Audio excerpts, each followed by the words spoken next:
नमस्कार दोस्तों, हमारे चैनल आयुर्विज्ञान समाधान में आपका स्वागत है।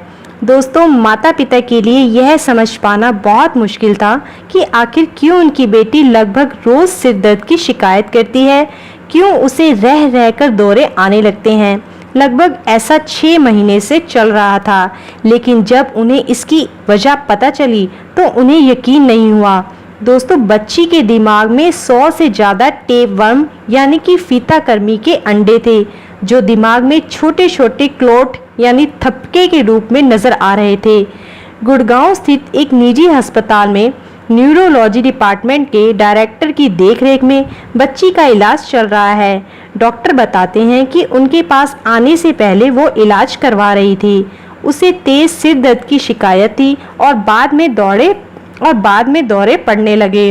वो दिमाग में सूजन और दौरे का इलाज करवा रही थी। दिमाग की सूजन कम करने के लिए बच्ची को स्टेरॉइड दिया जाने लगा। जब बच्ची डॉक्टर के पास आई तो उसका सीटी स्कैन किया गया। इसके बाद उसे न्यूरोसिस्टिओसोसिस से पीड़ित पाया गया। सीटी स्कैन के बाद दिमाग में नजर आए ये थक्के कुछ और नहीं बल्कि फीताकृमि के अंडे थे। वो भी 1 या 2 नहीं बल्कि 100 से ज़्यादा की संख्या में। जब बच्ची डॉक्टर के पास पहुंची तो उसके दिमाग पर प्रेशर बहुत अधिक बढ़ चुका था। फीताकृमि का प्रेशर दिमाग पर इस कदर बढ़ चुका था कि उसका दिमाग काम करना बंद कर चुका था।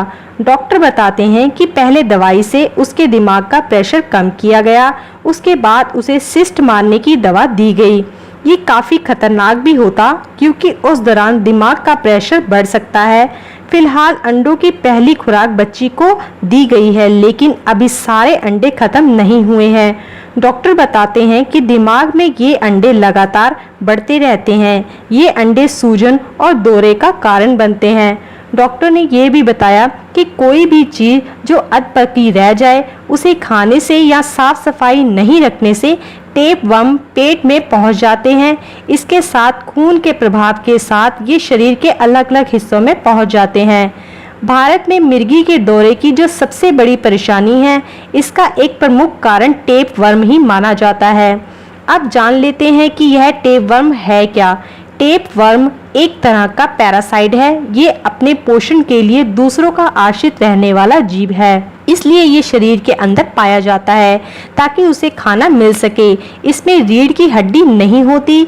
इसकी 5000 से ज़्यादा प्रजातियां पाई जाती हैं। ये 1 मिलीलीटर से 15 मीटर तक लंबे हो सकते हैं। कई बार इसका सिर्फ एक ही आश्रय होता है तो कई बार एक से अधिक। इसका शरीर खंडों में बटा होता है। इसके शरीर में हुक जैसी संरचनाएं होती हैं जिसे ये अपने आश्रयदाता के अंग से चिपका रहता है। शरीर में मौजूद क्यूटिकल की मदद से यह अपना भोजन लेता है। यह पचा पचाया भोजन ही लेते हैं क्योंकि इनमें पाचन तंत्र नहीं होता है। टेपवर्म फ्लैट रिबन के जैसी संरचनाओं वाले शरीर होते हैं। अगर फीताकृमि का अंडा शरीर में प्रवेश कर जाता है तो यह आंत में अपना घर बना लेता है। हालांकि जरूरी नहीं कि यह पूरे जीवन काल आंत में ही रहे। खून के साथ यह शरीर के दूसरे हिस्सों में भी पहुंच जाता है। लीवर में पहुंचकर ये सिस्ट बना लेते हैं जिससे पस हो जाता है। कई बार यह आंखों में भी आ जाते हैं और दिमाग में भी। इसका कारण यह है कि अधपका या कच्चा बीफ खाने से, अधपकी या कच्ची मछली के सेवन से दरअसल इन जीवों में टेपवर्म का लावा होता है। ऐसे में अगर इन्हें अच्छी तरह पकाकर नहीं खाया जाए तो टेपवर्म शरीर में पहुंच जाते हैं।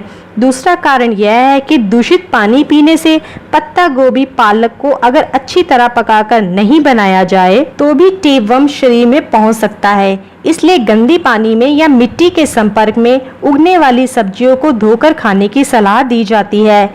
आमतौर पर इसका कोई बहुत सटीक लक्षण नहीं नजर आता है, लेकिन टेपवर्म शरीर में हो तो शौच से पता चल जाता है। इसके अलावा पेट में दर्द, डायरिया, कमजोरी और उल्टी, अनियमित भूख और कमजोरी इसके प्रमुख लक्षण हैं। अगर शरीर में टेपवर्म की संख्या या अंडों की संख्या बहुत अधिक है तो चक्कर आना, त्वचा का पीलापन, खांसी, सांस फूलना, देखने में दिक्कत जैसी शिकायतें भी हो सकती हैं। टेपवर्म एक बार शरीर में पहुंच जाए तो इससे दवा की मदद से छुटकारा पाया जा सकता है, लेकिन अगर कुछ सावधानियां बरती जाएं तो इसके संक्रमण से बचा जा सकता है। किसी भी किस्म के मांस को बिना अच्छी तरह पकाए ना खाएं। फल सब्जियों को खाने से पहले अच्छी तरह धो लें। खाना खाने से पहले हाथ जरूर धोएं। शौच के बाद हाथों और नाखूनों को अच्छी तरह साफ करें। हमेशा साफ पानी ही पिएं। मवेशियों के सीधे संपर्क से बचें या उस दौरान विशेष सावधानी रखें। डॉक्टर मानते हैं कि टेपवर्म जानलेवा नहीं है। ये मानकर इसे लापरवाही में नहीं लेना चाहिए। ये शरीर के किसी ऐसे अंग से भी जा सकता है जिसमें शरीर का वो हिस्सा लकवाग्रस्त हो सकता है। इसके साथ ही दोस्तों, अगर आपको हमारा यह वीडियो अच्छा लगे तो इसे आप लाइक, अपने दोस्तों के साथ शेयर और सब्सक्राइब जरूर करें। धन्यवाद दोस्तों।